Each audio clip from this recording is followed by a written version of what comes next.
Today is Monday, August 19th, 2013. Welcome to Recommendation Monday here on Pretty Much It, where every week we tell you guys about the movies, video games, music, TV, and a classic movie you can check out on TV this week. Boom. Before we begin, I'm very happy to say that this episode is brought to you by Lamar Wilson, and the reason I'm happy about that is because I love Lamar Wilson. I think he's a very funny, very genuine, likable guy, and he's got an extremely catchy theme song. I'm not kidding, check it out. He's the funny tech guy who gets the job done. Likes the how-tos, benefits, so fun.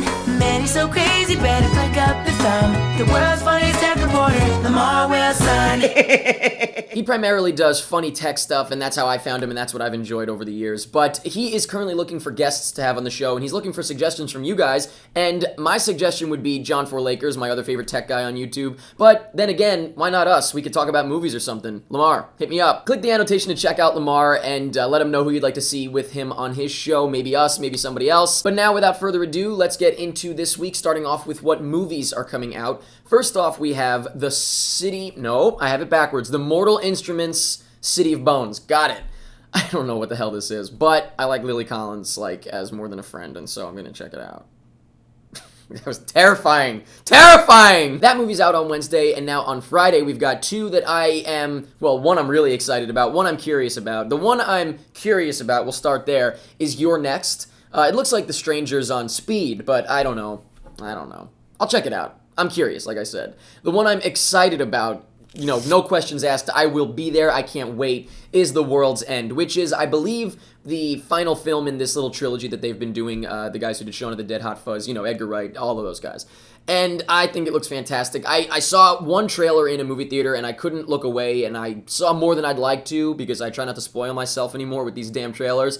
But what I saw was pretty damn awesome, so I can't freaking wait. But that's really it for movies coming out this week. Now let's move on to DVDs. I'll start with a stupid one, but I'm going to mention it just because I would say it's the biggest, DVD out this week, and that is Scary Movie 5. I skipped this. I will continue to skip it. I will not be watching it, but if you are interested, there you go. The one that I think is definitely worth checking out, and it's far from Scary Movie 5. Trust me, if you have any interest in Scary Movie 5, you probably won't have any interest in this more. Now, you may recognize this title from the Academy Awards, 2013 Academy Awards. This movie is, I don't want to give anything away, but it is not fun. Let's just say that. It is fantastic, but don't watch it if you're in a good mood and you don't mind your mood being ruined. I'll just say that. Very, very good, though. Highly recommended. Definitely check it out if you haven't seen it. And that's really it for DVDs coming out this week. So now let's move on over to Jake to find out what video games are coming out. Hey guys, it's a great week for video game releases. I'm not in the studio, but we got a lot to talk about. First, let's talk about two indie games coming out that I'm very excited for. The first one is Sir, You Are Being Hunted, and the second is Dive Kick. They're both definitely worth checking out. Next, we have XCOM: The Bureau Declassified, which is the XCOM game that is a third-person squad-based shooter, which looks interesting. Maybe not right up my alley, but definitely worth checking out. Also, we have Splinter Cell Blacklist releasing this week, which is a game I've been really pumped about. It looks like a return to form for Splinter Cell fans, and I can't wait. And last but not least, Saints Row 4 is coming out this week, which I already reviewed, which you guys can check out. It's awesome. I'm allowed to say that. It's definitely worth checking out. Really. So that's it for me. So let's move on over to Lauren with the TV stuff.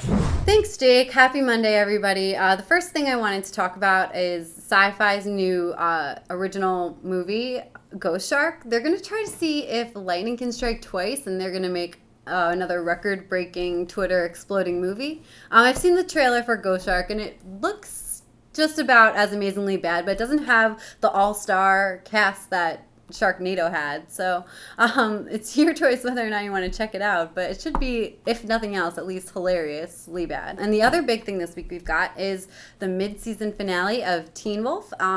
I actually got a chance to watch it already, which is pretty exciting. So I know everything is going to happen, so I won't spoil it. But if you've been keeping up with this season, the mythology of Teen Wolf has gotten crazy. There's so much going on. There's so many moving parts. And in this episode, you kind of get to see it all come at least to a slightly satisfying resolution. I'll tell you that fans of the show are going to be super happy with the mid-season finale. People who are just watching it for critiquing purposes probably won't like it. I'll put that out there. But I personally enjoyed it, and I think that it kind of ended on a cliffhanger that sets up the rest of the season when it comes back in, I think, either January or February, to be really awesome. And that's really all we have for this week. Here's Kevin with the music. Hey everybody, Kevin here with your music for the week. A lot of different albums coming out this week. Here are just a few. First is Lee Dwyze's of American Idol Season 9. Frames, Earl Sweatshirt of Odd Future has his album coming out. Doris, Scottish rock band Travis's Where You Stand. And two other major album releases would be John Mayer's Paradise Valley. So this is very similar to Born and Raised, and this is also following his time off up in Montana. Like I said, it's very similar to Born and Raised, however, a little bit different. It's a little more earnest, I guess you might say. And the song with Frank Ocean really rocks, and there's also a song with Katy Perry on it, which is pretty cool. I happen to like the album. Definitely check it out if you are a John Mayer fan. And lastly, A$AP Ferg of A$AP Mob is putting out his debut album. So if you are in the hip-hop frame of mind, or you want to just listen to some music from A$AP Mob, particularly A$AP Ferg, who did Work, definitely check this one out. Now here is Paul with a classic movie, I Think. Hello, Kevin. Let me apologize for faking my death, but I wanted to teach you not to take me for granted. So, having said that, this week's recommendation is The Bridge on the River Kwai. Now, I mentioned it in my last week's review of The Guns of Navarone, so be sure to check that out on Wednesday, August 21st, 8 p.m. Eastern Standard Time on Turner Classic Movies. Take it away, Eric. And there you have it. Those are your movies, video games, music, TV, and a classic movie you can check out on TV this week. The only other thing I have to talk about, of course, is the giveaway winner. And the giveaway winner this week is Taylor Adams. I had it backwards. Excuse me. Taylor Adams, you are the winner. Please send us a message on Facebook.com/PrettyMuchIt, and we will get your details to send you a free shirt from BeObscure.com. Thank you very much for watching, ladies and gents. I know you could do anything with your Monday, and I'm glad you spent it with us. I hope you have a great week. I will see you again on Friday. That's pretty much it.